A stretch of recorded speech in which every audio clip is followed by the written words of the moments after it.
नमस्कार, मैं हूं अंकुर और आप देख रहे हैं सत्यहिंदी.com। आइए एक नजर डाल लेते हैं अब तक की सुर्खियों पर। हाल ही में बनी तालिबान की अंतरिम सरकार में आपसी फूट की खबरें आ रही हैं। बीबीसी के अनुसार तालिबान के एक वरिष्ठ अधिकारी ने उनको बताया है कि तालिबान के सह संस्थापक मुल्ला गनी बरादर नाराज चल रहे हैं। राष्ट्रपति भवन में तालिबान बरादर के समूह और एक कैबिनेट सदस्य के बीच कहासुनी भी हुई है। बता दें, शुरुआत में ये कहा जा रहा था कि बरादर को प्रधानमंत्री बनाया जाएगा, लेकिन बाद में मुल्ला अखुन को बना दिया गया। वहीं हाल के दिनों में मुल्ला बरादर सार्वजनिक रूप से नहीं दिख रहे हैं। अमेरिका के रिपब्लिकन सीनेटर मार्को रूबियो ने कहा कि पाकिस्तान की तालिबान को मजबूत करने में भूमिका देश की सरकार में शामिल कट्टरपंथियों की जीत है। सांसद ने साथ ही कहा कि अफगानिस्तान में जो हालात पैदा हो रहे हैं और पाकिस्तान वहां जो भूमिका निभा रहा है वह भारत के लिए अच्छा संदेश नहीं है।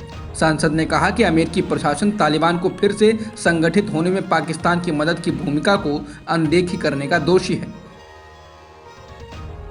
इस महीने के अंत में वॉशिंगटन में अमेरिकी राष्ट्रपति जो बाइडेन द्वारा बुलाई गई क्वाड देशों की बैठक से पहले भारत ने कहा है कि क्वाड को सीमित एजेंडा वाले समूह के रूप में नहीं माना जाना चाहिए, क्योंकि इसका एक व्यापक और वास्तविक एजेंडा है।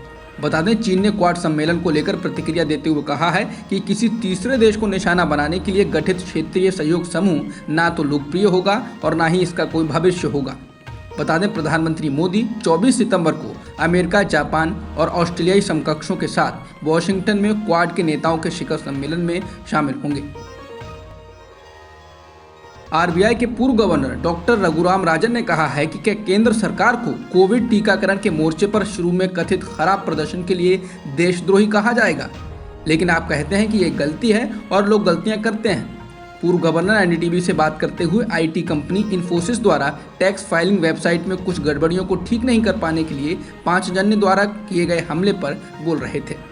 इसके साथ ही रघुराम राजन ने जीएसटी को लेकर भी सरकार को निशाने पर लिया। उन्होंने कहा कि मुझे नहीं लगता कि जीएसटी को सही तरीके से शुरू किया गया था, इसे बेहतर किया जा सकता था। उन्होंने कहा कि लेकिन उन गलतियों से सीखें और इसे अपने पूर्वाग्रहों को दूर करने के लिए एक क्लब के रूप में इस्तेमाल न करें।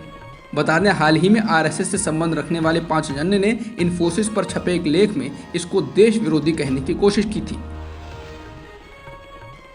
यूपी के मुख्यमंत्री योगी आदित्यनाथ के अब्बाजान वाले बयान के बाद से विपक्ष हमलावर है। मंगलवार को समाजवादी पार्टी प्रमुख और उत्तर प्रदेश के पूर्व मुख्यमंत्री अखिलेश यादव ने भी इसको लेकर योगी आदित्यनाथ को घेरा।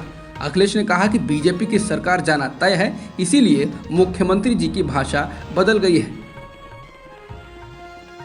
उत्तराखंड में आम आदमी पार्टी के प्रदेश अध्यक्ष एसएस कलेर ने आगामी विधानसभा चुनाव से पहले अपने पद से इस्तीफा दे दिया है। उन्होंने ये इस्तीफा पार्टी द्वारा 3 कार्यकारी राज्य प्रमुखों की घोषणा के तुरंत बाद दिया। अपने इस्तीफे की घोषणा करते हुए कलेर ने कहा कि पार्टी ने उन्हें खटीमा में मुख्यमंत्री पुष्कर सिंह धामी के खिलाफ आगामी चुनाव लड़ने के लिए कहा है। खटीमा कलेर का गृहनगर है और उन्होंने दावा किया कि उन्होंने घर घर संपर्क कार्यक्रमों के साथ चुनाव की तैयारी भी शुरू कर दी है। कलेर ने कहा कि चूंकि मुझे मुख्यमंत्री के खिलाफ चुनाव लड़ना है, इसलिए मैं निर्वाचन क्षेत्र पर पूरा ध्यान केंद्रित करना चाहता हूं और वहां अधिक समय बिताना चाहता हूं। इसीलिए मैंने पार्टी नेतृत्व से मुझे प्रदेश अध्यक्ष की जिम्मेदारी से मुक्त करने का अनुरोध किया। तेलंगाना सरकार में लेबर मंत्री मल्ला रेड्डी ने हैदराबाद में बच्ची के साथ बलात्कार के मामले में कहा है कि आरोपी को जल्द से जल्द पकड़कर उसका एनकाउंटर कर दिया जाएगा। बता दें, हैदराबाद में हाल ही में 6 साल की एक बच्ची के साथ पहले रेप किया गया था और बाद में उसकी हत्या कर दी गई। इसके बाद मंत्री का ये एनकाउंटर वाला बयान आया है। भारत में पिछले एक दिन में 27,176 कोरोना संक्रमण के नए मामले दर्ज किए गए हैं और इसी समय में 284 लोगों की मौत भी हुई है।